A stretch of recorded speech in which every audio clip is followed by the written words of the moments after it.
Osama gets away, and a confusion sets in. People began to think that Saddam was connected with Al-Qaeda and with 9/11. Oh, I don't think so. It was very clear that the direct planning for 9/11 was done by Osama bin Laden's people, Al-Qaeda, and in Afghanistan.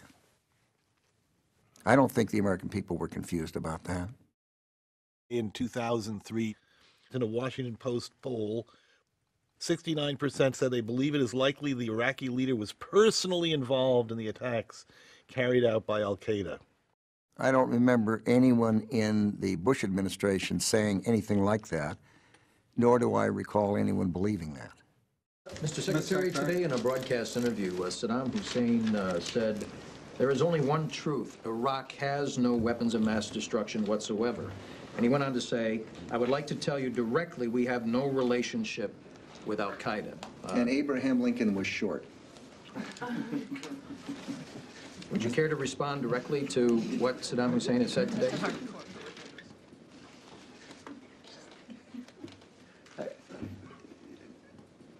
How does one respond to that? It's just a continuous pattern. This is a case of the local liar coming up again and people repeating what he said and forgetting to say that he never, almost never, rarely tells the truth. Let me put up this next memo. You want me to read this? Yes, please. All generalizations are false, including this one.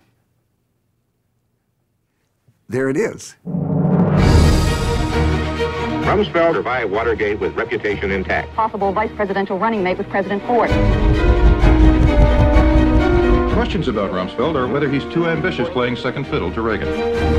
The credit belongs to people who are carped at and criticized and said, "Oh my goodness, you're warmongers." And we need to understand how we got to where we are. Who do we want to provide leadership in the world? Somebody else? When Shakespeare wrote history, the motivating force was character defects, jealousies, etc., etc., etc. Maybe Shakespeare got it wrong. Maybe he had it right. Governor Reagan decided to have George Bush to be vice president. It seems to me that if that decision had gone a slightly different way, you would have been future president of the United States. That's possible.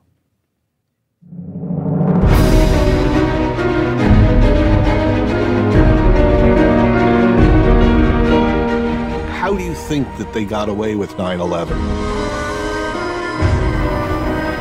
It seems amazing in retrospect. Everything seems amazing in retrospect. Stuff happens, and free people are free to make mistakes and commit crimes and do bad things. They're also free to live their lives and do wonderful things. You have to pick and choose. Well, to the extent you pick and choose and you're wrong, the penalty can be enormous. Subject: unknown knowns. That is to say, things that you think you know, that it turns out you did not.